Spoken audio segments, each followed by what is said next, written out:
Um grande abraço a todos vocês que nos acompanham no programa Em Diálogo.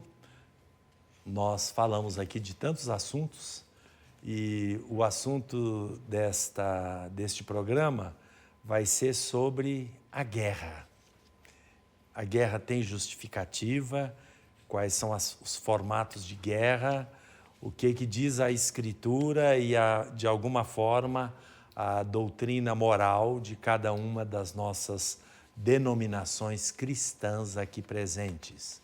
Inclusive, nós vamos falar de guerras religiosas, porque as houve e as há até no mundo atual.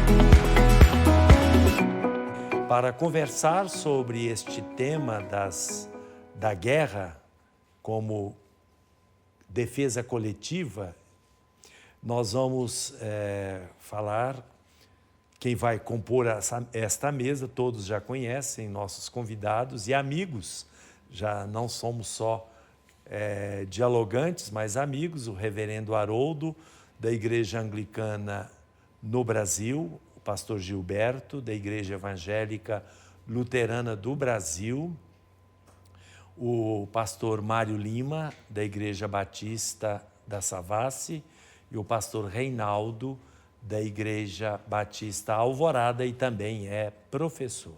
Então vamos ver a guerra. Quando que se justifica? Guerra há.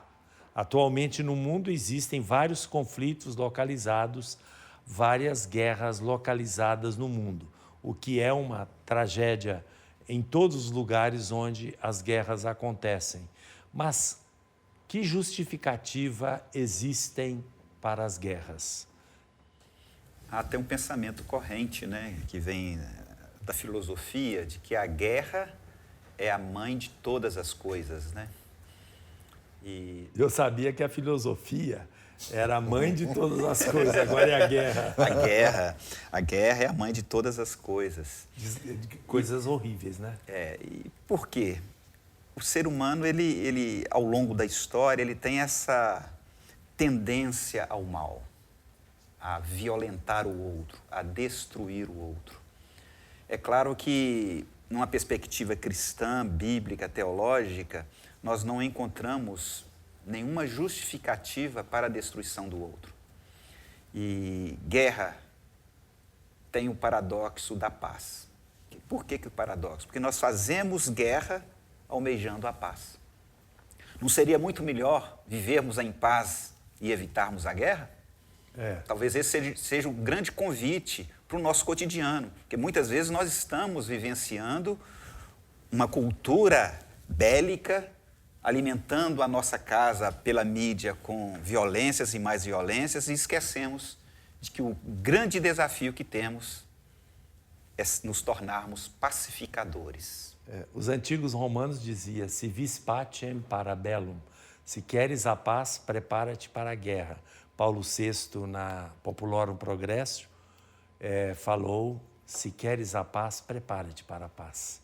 E não para a guerra. Isso, Jesus é chamado de o príncipe da paz, né? Então, o cristão, ele é pacifista, né? Pacificador. Só que desde que o homem é homem que tem guerras, né? O Antigo Testamento está cheio de guerras, né? O tempo inteiro. O pessoal guerreando, o povo de Israel, com os midianitas, né? Com os cananeus e por aí vai. Só que eu acho que só justifica a guerra quando há uma ameaça contra um determinado país. Eu acho que aí sim... Então tem a guerra de agressão e a guerra de defesa. Justamente. Então, no meu entendimento, só justifica você entrar em guerra com outro país se esse outro país ameaçar a soberania nacional. Então eu acredito Fora que nós disso, estamos entrando no mesmo assunto da defesa pessoal, mas eu acho que é legítima diferente. defesa Legítima, pessoal, agora mas coletiva. Não, porque na guerra, ainda que haja civis que são mortos, pegar a última guerra mundial, por exemplo, mas a guerra, o elemento que trabalha a guerra são todos soldados.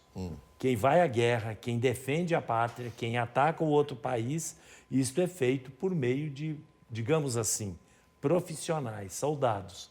Os civis não entram nisso, as crianças não entram nisso. Ou quem não, hoje as mulheres também são soldados, então entram também. Mas convenhamos, o que leva as pessoas a quererem entrar em guerra com os outros? Será que é para querer a paz? Por isso, né, foi comentado aqui, por isso que eu vou entrar em guerra? não, acho que não. Eu acho que não também. Eu acho que é aquele bichinho que toca no todo ser humano, que é o poder, a riqueza, Vontade imperialista. Exatamente, a vontade Mas de dominar, de poder. ser o dominador. Muitas vezes a bel prazer. Mas é interessante que a motivação que um presidente, um rei, dá ao seu povo para a guerra sempre são muito sublimes, mesmo que não seja. A justificativa, A é coerente, entre Vamos aspas. pegar como exemplo a Guerra do Golfo. No caso foi o Bush, né?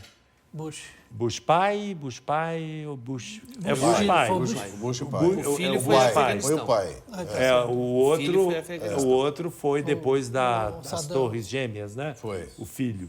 Então, invadiu o Iraque para matar o Saddam Hussein, Isso. para capturar e tirar o Saddam Hussein do poder. O motivo era liberdade, parece, né? Democracia, liberdade, uma coisa assim. Acho que é esse. E proteger, às vezes, os outros. Cadê? Não, nós vamos ali intervir nesse relacionamento, nesse conflito regional, para que os outros possam, então, ter paz, ter liberdade. Então, se elege um governo, uma tirania, alguma coisa nesse sentido, e aí, então, se interfere nisso. Essa é a explicação externa, obviamente, né? Então, nós ajudaremos para que toda aquela região, para que o bem comum daquela região, então, tenha paz, tenha liberdade, tenha sossego. Então, essa intervenção que muitas vezes existe de outros lá na outra região é sempre com esse discurso, né? De pensar no maior número de pessoas possíveis. Mas, na Só que nós verdade, sabemos que, nas verdade, entrelinhas, é o imperialismo. Os Estados Unidos é Imperialismo mestre americano. nisso, É, né? porque Eles você querem veja, intervir em tudo. imperialismo. E O querem... Iraque está longe. O Iraque não afetava a segurança dos americanos nem do país. Exatamente. E o que os Estados Unidos, no caso, eu não estou fazendo julgamento nenhum, estou fazendo uma pergunta, né? Conjectura. Para a gente poder entender. Por que os Estados Unidos mandam as tropas lá para o Iraque, para derrubar o governo do Iraque, sendo que o Iraque não oferece risco à segurança dos cidadãos americanos no seu país? Petróleo. Bom, aí vem as... Existe na cultura norte-americana, e isso historicamente a gente percebe isso em leituras, em filmes. O norte-americano ele se especializa na arte de inventar o inimigo.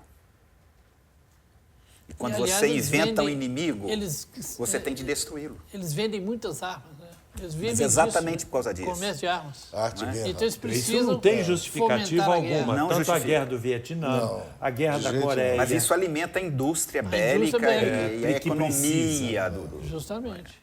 A fonte de economia, né, assim, potente nos Estados Unidos é a indústria armamento, bélica. indústria bélica. Agora, hoje nós temos a guerra continua.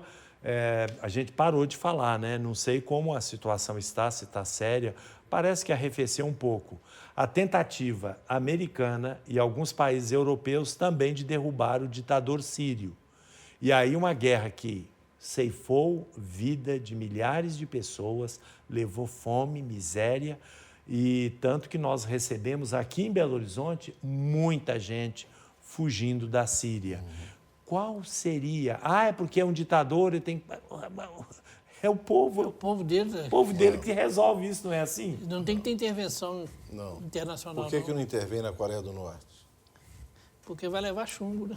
Não, porque Chumbo não vai levar arma pelo nuclear. contrário, acho que o atual presidente americano, apesar de tudo, tem feito um trabalho invejável de diálogo. Foi a primeira vez que o exatamente. presidente americano encontrou-se com o gordinho lá. Porque tem Não que teve dialogar. guerra, porque então. Não adianta querer enfrentar, não. Por que não dialogar lá? Quer dizer que nós estamos analisando que as guerras atuais, nenhuma delas parecem ter justificativa Não, nenhuma. moral. Nenhum país desse está sendo ameaçado. Bom, vamos continuar sobre isso e vamos ver outras guerras também no próximo bloco em diálogo.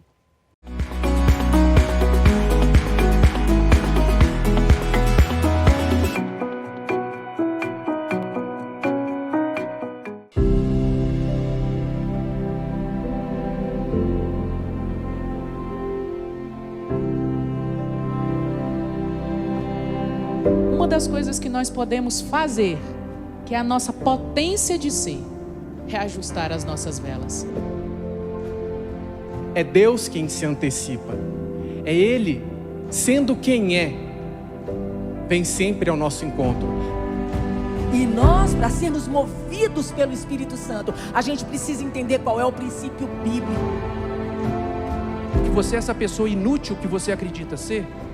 Porque eu não acredito que Deus te criou para ser essa pessoa inútil que você está falando que é. Ou você desiste da história mal contada do passado e reescreve uma nova história, porque Ele está aqui com você. A melhor fase da nossa história, que é o agora, e curar o nosso passado. E sem medo, acreditar no nosso futuro. As pessoas que sabem da nossa intenção, que sabem que nós batemos no peito e dizemos que somos cristãos, elas podem olhar para nós e dizer, aí há uma pessoa diferente. Porque um dia eu me permiti perdoar o meu esposo e me perdoar. E ele lançou os vossos pecados no mais profundo mar. A experiência com Jesus precisa gerar em nós transformação. Algumas ideias merecem ser compartilhadas. Se você gostou, acesse o canal do Católica no YouTube e veja na íntegra os episódios da primeira temporada do K-Talks. Inscreva-se e acompanhe este e outros conteúdos produzidos especialmente para você. Católica, mais que conteúdo.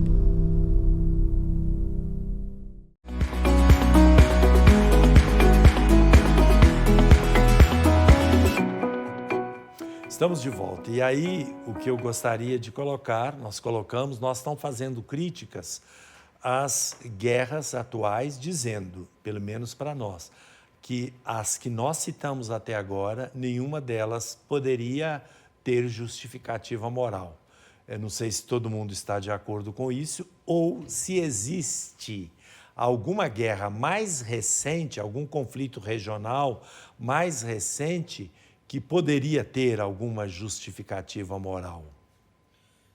Não consigo ver isso, e o que me veio à mente agora, até nessa introdução, foi, e eu, como reservista do Exército Brasileiro, se sou convocado a lutar numa guerra, entre aspas, injusta ou considerada por nós cristãos imoral, como que eu fico em meio a tudo isso? Muito boa pergunta. Porque, com certeza, é uma pergunta que muitas pessoas podem estar se fazendo em casa, né? E se acontecer de um dia nós nos envolvermos numa luta, e eu, de fato, nem sei legalmente, dentro do regime militar, se há forma de pedir, dispensar objeção isso, de enfim, consciência. Mas é uma questão muito interessante que vem nesse momento que a gente fala sobre isso.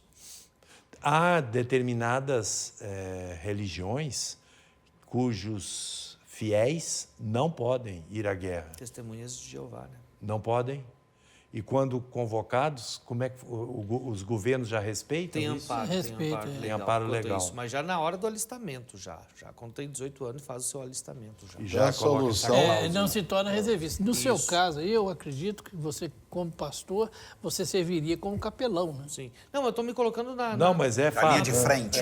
Na pele de uma pessoa... Sabe? Não, e depois você colocou uma coisa muito interessante.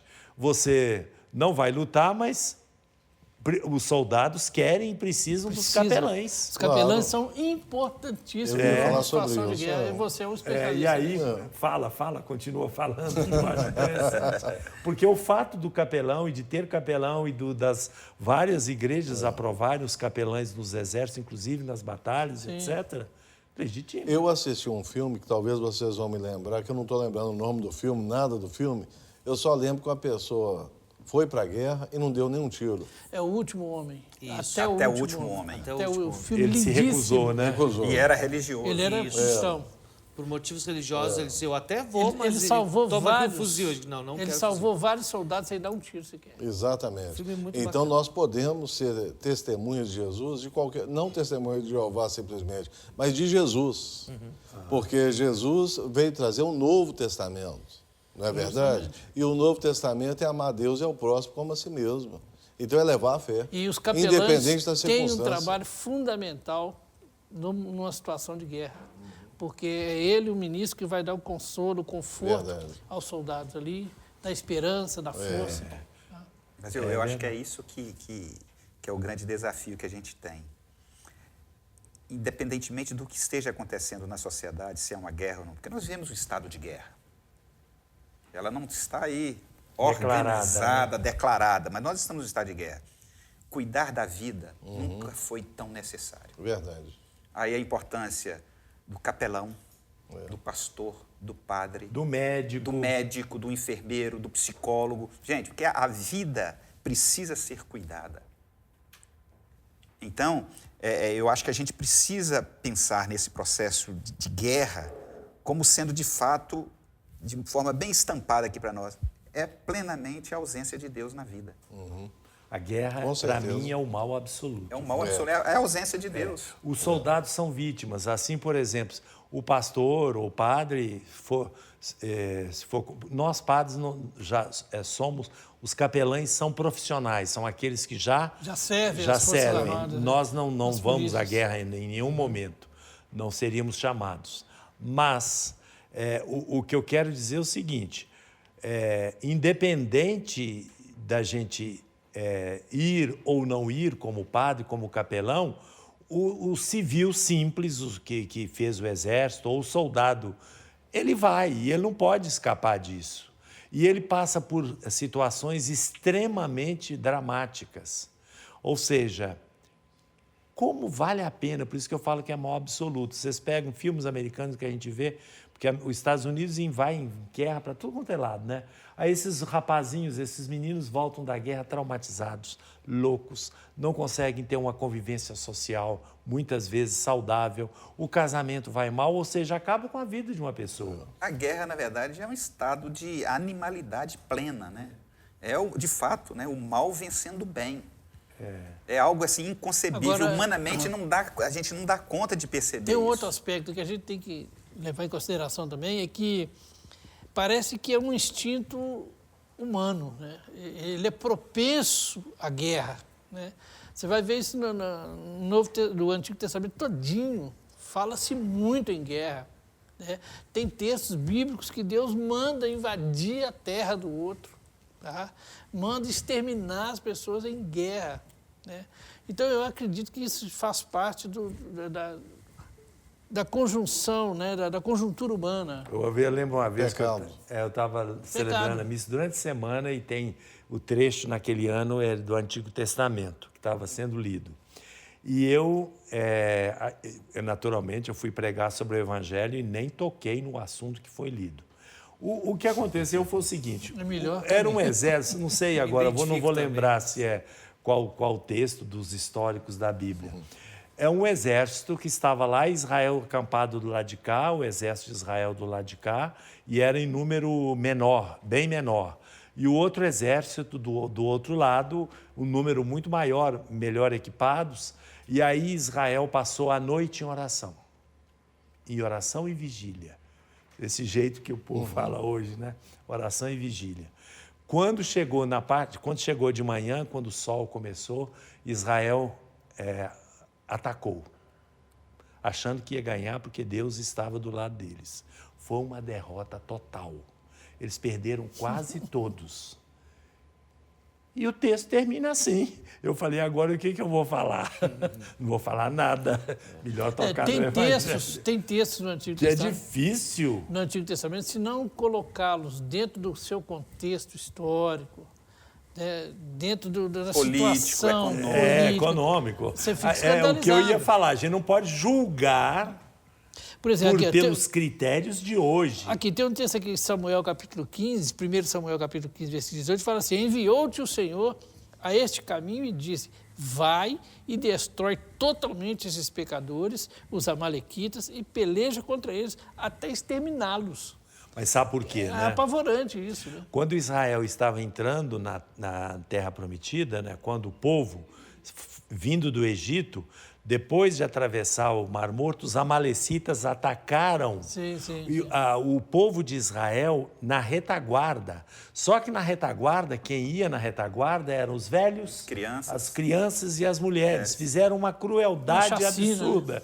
E é por isso que esse texto fala dos amalecitas, eram amaldiçoados. E até as guerras com os filisteus, enfim...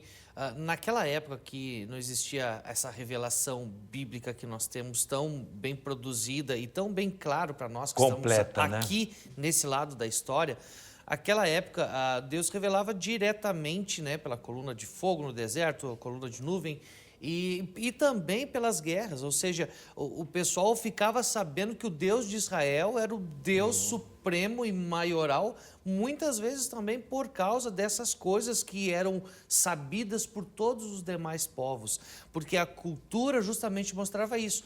Quem tinha um exército mais forte, muitas vezes até quem era mais cruel, era sinal que tinha um Deus mais forte do que o outro, porque a guerra, a religião, a Deus, isso era tudo muito, muito, muito unido nesse pensamento da época. Então, também, por incrível que pareça, o nome de Deus se fazia ouvir e ser notado por causa dessas coisas que aconteciam que hoje são reprovadas. É muito bacana a gente pensar que Deus permitiu que houvesse guerra. Então, uma coisa é a permissão divina, mas sempre quando acontecia alguma guerra com a permissão de Deus, Deus sempre permitia no sentido de quê? De celebrar a vida. Exato. Esse era o foco principal. Se a gente parar para pensar, a gente vai dizer aqui que guerra não procede de Deus, porque Deus é vida, porque Deus é paz. Pois é, então no próximo bloco, nós já terminamos esse, no próximo bloco nós vamos ver um pouquinho sobre as guerras religiosas. Daqui a pouco.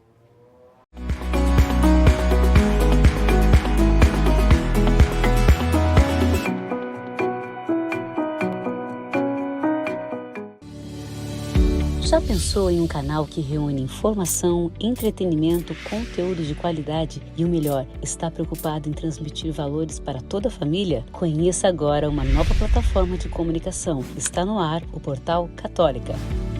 K-Channel é um espaço de formação e entretenimento. São programas para todos os públicos, com a participação de grandes nomes do meio católico. No K-Music você explora o universo da música católica. K-Church. Participe da oração do terço e da Santa Missa ao vivo. Acesse nossos devocionais, aprenda importantes orações da igreja e reze novenas em honra aos principais santos e santas. K-Cast. Ouça o conteúdo de nosso portal através de podcasts especiais e exclusivos. K-News. Aqui você se mantém informado sobre a igreja no Brasil e no mundo. K-Lifestyle, um espaço para o aprofundamento de temas do cotidiano. Leia, assista e tire dúvidas sobre finanças, relacionamento entre pais e filhos, alimentação saudável, cuidados com o corpo, juventude, moda, culinária, artesanato e muitos outros. Uma série de conteúdos práticos que estão aliados aos valores católicos. Quer saber mais? Acesse www.catolica.com. Católica, mais que conteúdo.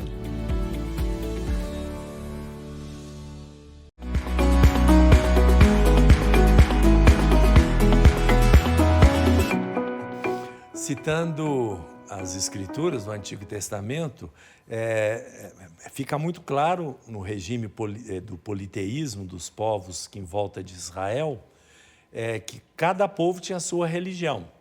E ainda que o Deus de Israel fosse o Deus, conforme o profeta Isaías fala, o Deus de todos os povos, de toda a criação, no entanto, permanecia a ideia de que cada povo tinha o seu Deus.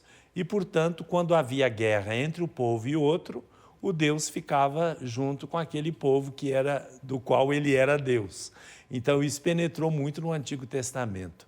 E como Israel era menor de todos, né? Eu era um arameu errante, como Israel era o menor de todos, então Deus devia torcer mais para eles, porque eles tinham menos forças. Aí vem a ideia de guerra religiosa. Tudo bem, isso se justifica na antiguidade bíblica e na antiguidade mesmo, na era cristã. Nós podemos tocar na Guerra das Cruzadas. Mas acontece que no mundo moderno, a gente ouve, por exemplo, a ligação da igreja com o Estado, com o país, principalmente em épocas de guerra, seja por amor pátrio. Houve um caso famoso, o cardeal Spellman, famoso em Nova York, um grande ícone da Igreja Católica nos Estados Unidos. Parece que na Guerra da Coreia, ele abençoou as armas, os artefatos bélicos que partiam nos navios para a guerra. Soldados americanos na Coreia foram solenemente abençoadas pelo arcebispo. Ou seja, aí houve também uma guerra entre a Argentina e a Inglaterra, pela ilha Malvinas. Aí quiseram colocar o Papa João Paulo II, na época, do lado da Argentina, porque a Argentina é católica e isso é agora, no mundo atual. E a Inglaterra não era católica, anglicana, como se não fossem cristãos, irmãos na mesma fé. Aí queriam que o Papa ficasse do lado da Argentina. É claro que o Papa não ficou, obviamente. Ao contrário, ele foi visitar a Inglaterra depois. Ou seja, também não ficou do lado da Inglaterra, obviamente. Então, essas são as guerras religiosas. A religião entra aí como um condimento político, né? Eu acredito que o que sempre foi assim, né? O que fomenta a guerra religiosa, a guerra santa, entre aspas, é o fundamentalismo, né? É aquela coisa de não aceitar a religião do outro, né? Não respeitar quem pensa diferente. Então, eu vou dominar. Aceitar o outro, né? Justamente. A noção de alteridade, né? E não é evangélico, no sentido da palavra de Deus, essa dominação, essa imposição da minha fé para o outro. Né? O evangelho é um convite, né? Agora, você não pode impor o evangelho, você não deve impor uma religião para ninguém, embora o cristianismo tenha feito isso ao longo da sua história. Mas tem que fazer uma diferença. As guerras religiosas de imposição são uma coisa. Agora, existem guerras religiosas hoje que estão nesse nível. Hoje, fundamentalismo. Do fundamentalismo, a guerra de religião, A jihad. Hein? A jihad, a guerra santa, matar judeus e cristãos, isso é obrigação para alguns, né? Não estou dizendo que são dos muçulmanos. E eu queria só fazer uma observação, que na minha opinião, essa palavra fundamentalismo também, atualmente ela adquiriu um significado pejorativo. Sim, negativo. Mas antigamente, e eu sou desse antigamente, ser fundamentalista não é ser extremista, não é ser exagerado, não é ser fanático. Então, hoje estão chamando de fundamentalistas como se o fundamentalismo não fosse correto, e nós temos fundamentos, nós precisamos ter fundamentos. Mas é esse fundamentalismo exacerbado, que não tem fundamento nenhum, que não seja político, econômico, jogo de interesses. Mas eu acho que aí acho que é o conceito, a semântica, né, que envolve esses conceitos. É inadmissível a gente falar que há uma guerra santa. Nós estamos vivendo a situação... Isso é impossível. É impossível. Estamos vivendo... Significa guerra. Exatamente, Parece é impossível. que foi na Turquia que o governo transformou uma igreja ortodoxa em uma mesquita muçulmana. Foi Istambul. Istambul, a igreja de Santa Sofia. Santa Sofia, um ícone do cristianismo O grande problema mundial. do fundamentalismo é exatamente transformar um fundamento num sistema persecutório, em que não lida com quem pensa diferente, com quem crê diferente, com quem é diferente. Esse é o grande problema, porque quando você coloca o sistema, ele passa a ser a raiz, o sentido da verdade. E aí você passa a perseguir quem pensa diferente. Perseguir. Então isso até matar, isso destruir. não é cristão. Porque aí o defender vira acusar. Isso não é cristão. Nós temos de defender, defesa da fé. Paulo fala em Filipenses que ele era defensor da fé. Quando você fala no fundamentalismo defender, positivo... Mas aí é apologia, né? É apologia. São Pedro, na sua carta dele, devemos dar razões àqueles que daqueles que nolas pedirem. Claro. Mas depois ele fala que façamos com mansidão. É bonito. E Paulo fala isso. para fazer de fraco para ganhar os fracos. É muito bonito. Os nossos textos são bons. Mas falar sobre guerra, parece que a gente está falando alguma coisa lá longe, né? A última vez que o Brasil teve diretamente envolvido numa guerra, sem contar a Segunda Guerra Mundial, diretamente foi a Guerra do Paraguai, lá, terminou em 1870, por ali. Mas hoje a gente vive uma guerra grandíssima dentro do nosso país, uma guerra civil que é meio que velada, mas que acontece todos os dias. E essa é uma guerra também que às vezes a gente se preocupa mais com as guerras dos outros para não enxergar o que está acontecendo aqui dentro, perto da gente. E uma característica interessante que eu vi até em reportagens que no Rio de Janeiro,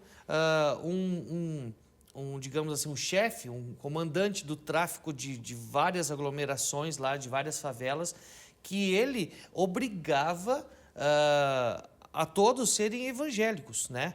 Ele tinha nas caixas d'água, nos pontos altos, um sinal, a estrela de Davi, que era o símbolo dele, e ele fechava terreiros de candomblé e outros centros espíritas, porque na região dele todo mundo seria evangélico, é Jesus Cristo como Senhor à força. Então a gente às vezes pensa lá longe e às vezes está acontecendo debaixo dos nossos narizes. De repente até aqui em Minas a gente não sabe ainda. Mas esse não é o espírito do cristianismo. Exatamente, isso é um absurdo. A conversão não é forçada, a conversão não é obrigatoriedade. Isso são extremistas. Eu não sei se ficou claro aqui, mas isso é um absurdo. Fanático. Mas isso mostra que, às vezes, nós como igreja, como comunidade de fé, como povo cristão, nós não temos o poder da denúncia. Nós estamos nos omitindo e, às vezes, até criando uma certa, entre aspas, parceria com a criminalidade, com a maldade, com a violência. Cumplicidade. A omissão e isso depõe contra a nossa igreja, contra a nossa fé. Sim. E a gente não pode aceitar esse tipo de coisa. Aí eu fico lembrando, talvez não seja muito assim, adequado falar de guerra e pensar no Nietzsche, né? Filósofo alemão. Mas o Nietzsche, ele fala que a guerra... né, é fruto da vingança reprimida. E, de fato, há muita coisa reprimida em nós que nos leva a prejudicar o outro. E a gente pensa que esse é o modo certo de viver. E, na verdade, é contrário aos princípios do Evangelho. Totalmente. Pois é. Mas eu queria tocar no caso das cruzadas, porque nos afeta. As cruzadas nunca foram feitas para converter muçulmanos ou islâmicos, mas para defender a peregrinação que os cristãos faziam aos lugares santos. Então, e a gente, hoje, nós consideraríamos a guerra como errônea, com os nossos critérios de hoje. Mas se a gente colocar 400 anos, 500 anos, 600 anos atrás, nós vamos ver que naquela época as cruzadas tinham razão de ser. Houve guerras das cruzadas tanto para proteger os peregrinos que iam para os lugares santos, como houve também cruzadas para protegerem as cidades europeias, porque o Papa Bento uma vez disse, e é verdade, os muçulmanos, nos seus primórdios, eles conquistavam adeptos pela guerra. Era pela matando. Guerra, pela espada. Era matando. Era conquistando mesmo pela espada. E aí, por exemplo, Varsóvia, Viena, a própria cidade de Roma, se não houvessem os exércitos que os defendessem, que as defendessem, elas cairiam na mão deles. Então, até o Papa, na época, ele abençoou Nossa Senhora do Rosário, por exemplo. A origem dela é a Guerra de Lepanto, quando os muçulmanos chegaram perto de Roma. Aí pediu toda a cidade de Roma que rezasse o terço, aí a gente até falava que as continham eram as balas, mas além do terço que a população rezava, os soldados foram para lá também e afastaram as tropas. Ou seja, é uma guerra que a gente não pode julgar com o olhar de hoje. Teremos que o julgamento não pode ser feito por nós. Assim como nós também não queremos ser julgados daqui a 200 anos por aquilo que nós somos hoje. Exatamente. Uma contrapartida contra uma imposição que veio de fora, né? E uma guerra virtual nós estamos sofrendo hoje, nas redes sociais. Sim, hoje tem... Guerra psicológica. Toda guerra verdadeira tem uma guerra psicológica. Verdade, com fake news. Vale lembrar o termo, né, hebraico, o shalom tem seu espaço garantido na nossa convivência humana. Amém. Exatamente. Que é a paz em meio à discórdia, em meio à guerra. É o primeiro fruto da ressurreição de Cristo. Eu vos dou a paz. Paz que o mundo não pode dar, essa eu a dou. Mas, ao mesmo tempo, podemos fazer aquela última questão ainda. Falamos de guerras injustas, falamos de maus motivos, mas então, será que procuramos a paz a todo custo? Será que não precisamos ter forças armadas em nossos países, então? Olha, alguns acham que não, né? Mas eu acredito que nenhum país, no seu conjunto, vai mandar embora, vai eliminar as suas forças armadas. Jamais. Quem vai guardar a soberania nacional? Isso tem que ter faz forças parte da armadas. constituição política do Tem que território, ter, dos da países relação de todos, Estado. né? Então, é necessário nesse sentido. É a lei magna. Exatamente. Esperando que elas nunca precisam Atuar. Ser usadas. usadas. Exatamente. Né? Bom, nós estamos chegando ao final desse programa sobre a guerra. Todos perceberam que o nosso desejo para nós mesmos e para vocês é de paz. Que a paz de Cristo esteja com todos. Amém. Amém.